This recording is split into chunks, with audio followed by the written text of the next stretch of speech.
Okay, I also wanted to explain some of the answers on the 2-7 worksheet. Obviously, number 1, they flipped the statement around. D was in front, now D is in back. GE was in back, now GH was in back, now GH is in front. So just flipping them around is a symmetric property.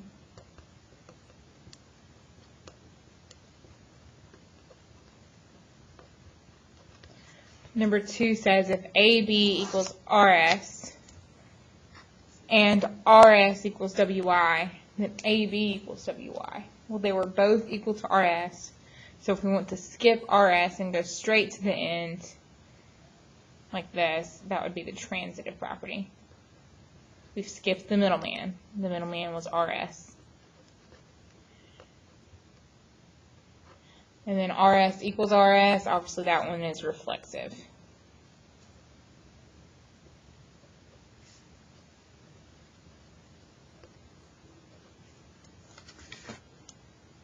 Number 4, we need to fill in the blanks on this proof. I swear to you, you're going to miss all your points on the test if you mess up the given. The first line is supposed to be the given in each problem. So we were given BC equals DE. We were told BC equals DE. I've colored them both green. Our next line down says something about the segment addition postulate. So I know the segment addition postulate says tiny plus tiny equals whole. So 2 tiny pieces on a line segment equals the whole length of the line segment. So AB plus BC equals AC in our case. Back to you have your handy dandy reference guide during the test. The segment addition postulate is on the reference guide. You can't miss it. It's on the reference guide. And then if you're looking between lines B and C to see what changed, well, line B had a BC, whereas line C has a DE. That's what changed. We've substituted out BC and substituted in DE. So since we're swapping them out, we're doing a substitution. We're swapping out players. And we're done. That's it for number 4. Number 5 says given Q is between P and R is between Q and S, PR equals QS. Well, this one is annoying because they didn't put all pieces of the given at the beginning. They did this bit. And if you read later on, R is between Q and S happens here. So here's another piece of the given.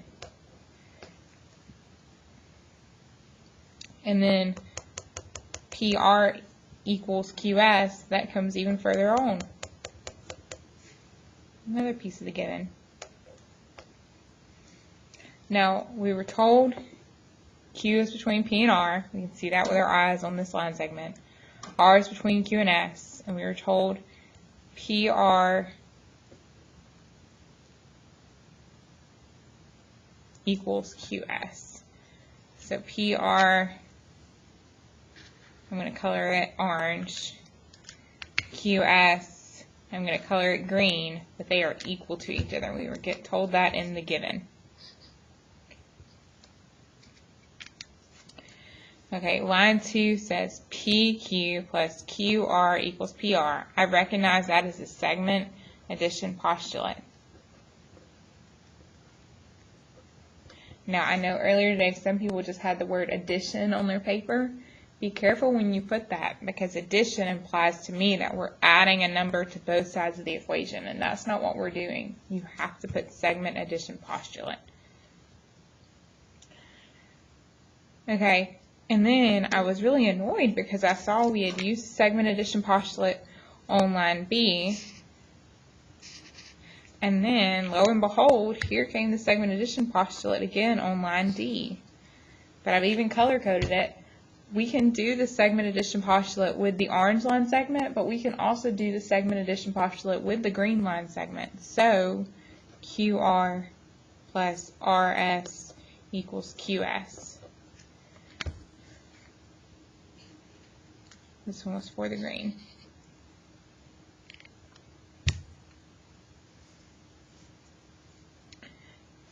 Okay, and I'm just going to skip ahead to the end. I know, even if I can't figure out lines F and G, I know line H is what I want to prove, so it has to be PQ equals RS.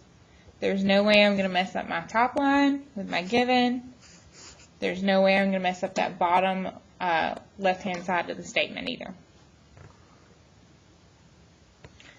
Okay, I look at line F, and I see it says PQ plus QR, and I noticed I wrote those letters PQ and QR on line B, and I said PQ plus QR equals PR. So from line E to line F, we replaced PR with PQ plus QR. I also see QR plus RS. Well, I'd written on line D that QR plus RS equals QS. So I'm replacing the QS with QR plus RS. So I think I wrote that was transitive property earlier, because I think in my mind we're skipping from PR, we're skipping the middleman of QS to get straight to here. But I can see how you could argue transitive, but I really see now when I'm sitting here by myself doing math alone, I really think maybe line F should be substitution. If you put transitive, you could argue it, so I'll give it to you. I'm not an expert proof maker. We are not trying to be expert mathematicians who are getting our PhD in math. We're just trying to get through geometry.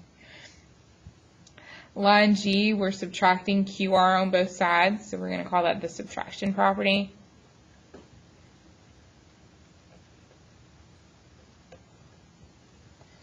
The QRs cancel out, so we just have PQ equals RS, which is what we wanted to begin with. So perfect, we're done.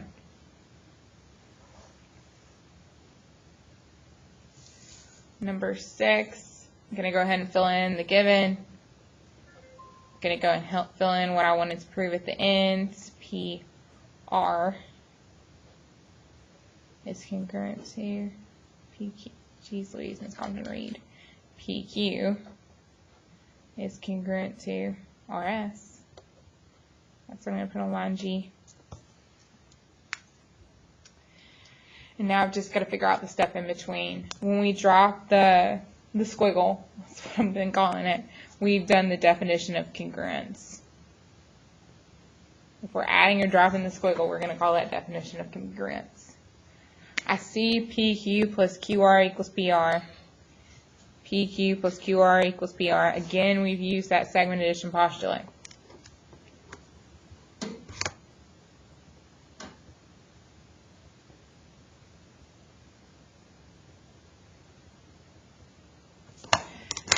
And I'm not annoyed this time when I notice it happens again on line D. Here, let me color line Z green. Yeah, I did the segment addition postulate with the green line segment, but I can also do the segment addition postulate with the orange line segment. So I could do QR plus RS equals QS.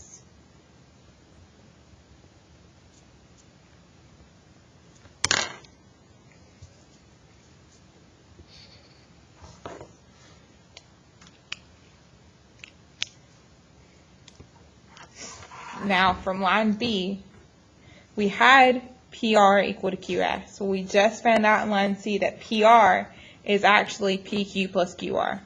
So we're replacing PR with PQ plus QR. And then on the right hand side, we used to have QS.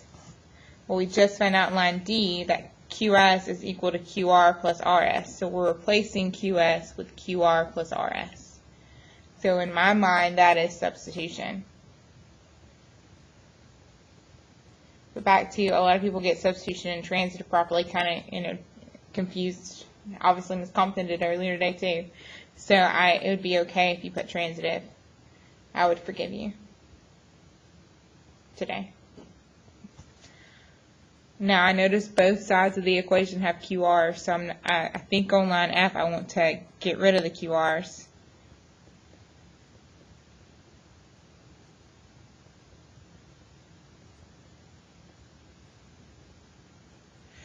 But this is just me disagreeing with the textbook now. I think there ought to be an extra step.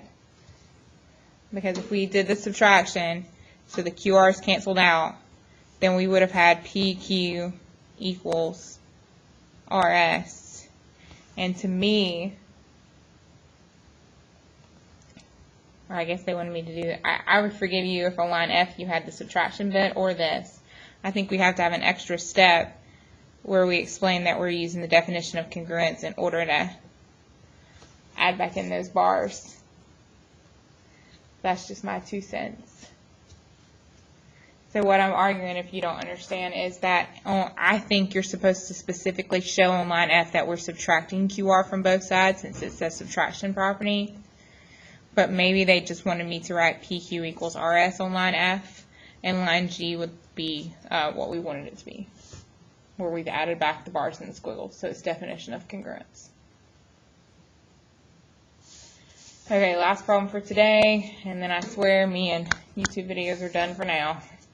It says given AC is congruent to DE, so AC is congruent to DE.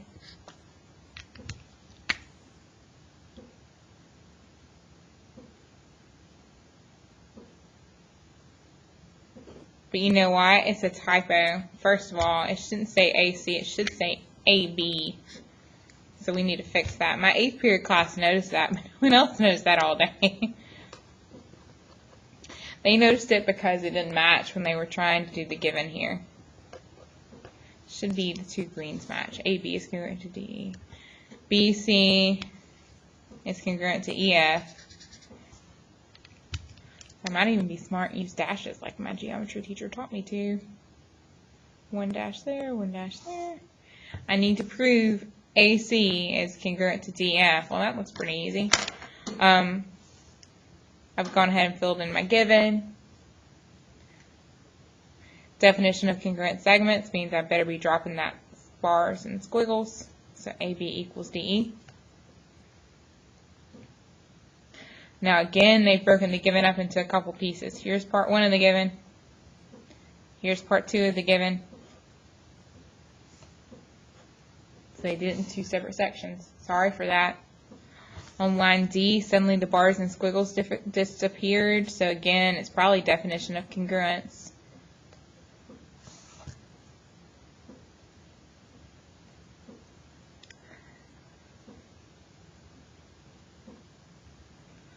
Line E says AB. Well, I know AB is equal to DE. And then it also says BC, but I know BC is equal to EF.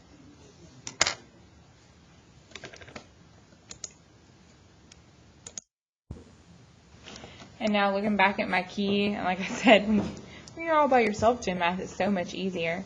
Since we're adding the same thing to both sides, we used to have on line B, AB equals DE.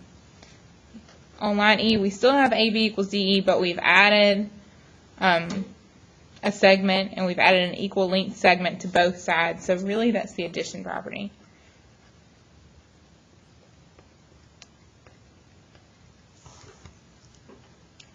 Line F, they say segment addition postulate, but I see 2 segment addition postulates on our paper, so I'm going to try to put both in the same slot.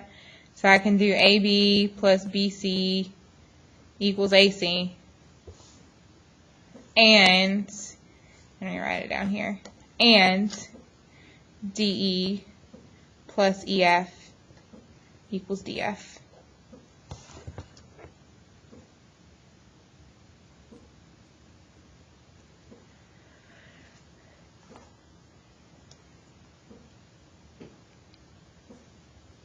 Well, if we're trying to compare everybody all at once, we have let's look at lines E and F. I see AB plus BC. And again, I see that same thing on line F. AB plus BC. I see DE plus EF. Again, I see DE plus EF. So we knew that orange, AB plus BC, equaled AC.